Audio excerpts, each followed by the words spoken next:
ગામઠી રસોડામાં આપનું સ્વાગત છે। તો આજે આપણે બનાવીશું ગાજરનો હલવો। તો અત્યારે ગાજરની સિઝન ચાલી રહી છે ને સરસ એવા ગાજર પણ મળી રહ્યા છે। તો આપણે બનાવીશું ગાજરનો હલવો। તો આ ગાજરનો હલવો આપણે કડાઈમાં બનાવીશું। મેં પહેલાં કુકરમાં બનાવીને આગળના વિડીયોમાં મૂકી દીધો છે। તો આ રીતે આપણે કડાઈમાં કેવી રીતે બનાવીશું તે જોઈએ। તો સૌપ્રથમ મેં અહીં 3 કિલો જેટલા ગાજર ખમણી અને તૈયાર કર્યા છે। ત્યારબાદ મેં અહીં 500 ગ્રામ જેટલી ખાંડ લીધી છે, એટલે કે આના કરતાં મેં જે આ વાટકો લીધો છે માપનો તેનાથી 1.5 વાટકો આપણે તે ખાંડ ઉમેરવાની છે। ત્યારબાદ ગેસ પર એક વાસણ મૂકીને તેમાં 2 ચમચી જેટલું ઘી ઉમેરીશું। તો આ ઘીમાં આપણે ગાજરને શેકવાના છે। તો અહીં ઘી પીગળી ગયું છે ને હવે આપણે ઉમેરીશું ખમણેલું ગાજર। તો આ રીતે બધા જ ગાજર ઉમેરીને ગેસની ફ્લેમ થોડીવાર માટે ફાસ્ટ કરી દઈએ ને આ રીતે ચમચાના મદદથી શેકવાના છે આપણે ગાજરને।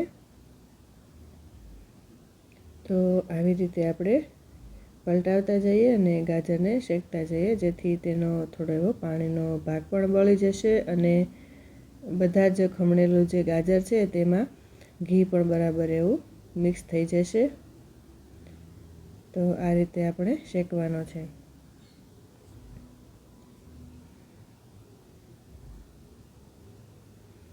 તો અહીં સરસ એવું ઘી ખમણેલા ગાજરમાં આપણું મિક્સ થઈ ગયું છે ને સરસ એવું શેકાઈ પણ ગયા છે ગાજર। તો હવે આપણે તેમાં ઉપરથી ઉમેરીશું ખાંડ।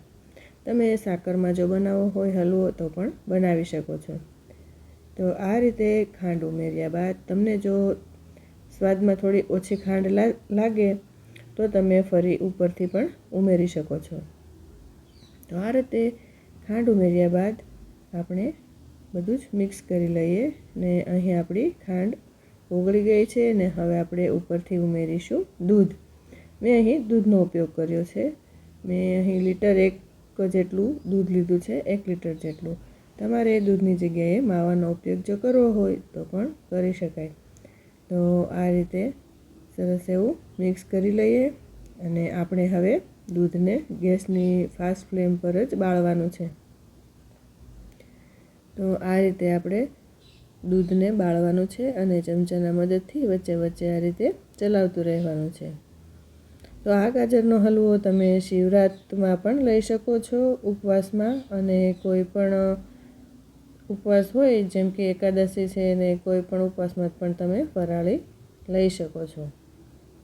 તો આ રીતે હલવો બનાવવાથી તેનો સ્વાદ પણ ખૂબ જ સરસ એવો આવે છે। કુકરમાં બનાવો તેના કરતાં આ રીતે ખુલ્લો બનાવો તેનો સ્વાદ ખૂબ જ સરસ એવો ગાજરના હલવાનો આવે છે। તો અહીં આપણું ઘણું જેવું દૂધ બળી ગયું છે ને દૂધની કણી પડી ગઈ છે। તો આ રીતે મિક્સ કરતા જઈએ સરસ રીતે ને અહીં આપણો હલવો તૈયાર થઈ ગયો છે। તો હવે ઉપરથી ઉમેરીશું કાજુના ટુકડા, જે મેં પહેલેથી જ ઘીમાં શેકીને રાખ્યા હતા। ત્યારબાદ અડધી ચમચી એલચી પાવડર ઉમેરીશું અને આ બધું જ આપણે સારી રીતે મિક્સ કરી લઈએ। તમને જો મારો વિડીયો ગમ્યો હોય તો મારી ચેનલને લાઇક, શેર અને સબસ્ક્રાઈબ કરવાનું ભૂલતા નહીં। તો એક આપણે વાસણ લઈ ને તેમાં સર્વ કરીશું। તો અહીં આપણો ગાજરનો હલવો તૈયાર છે। તમે પણ ઘરે જરૂરથી આ સિઝનમાં ગાજરનો હલવો બનાવજો ને મને કમેન્ટ બોક્સમાં જણાવજો ને આ રીતે જ તમે કડાઈમાં બનાવજો, તો તમને ખબર પડે કે તેનો સ્વાદ કેવો સરસ એવો આવે છે। તો ફરી આપણે મળતા રહીશું આવી જ કઈ વાનગી સાથે ગામઠી રસોડામાં।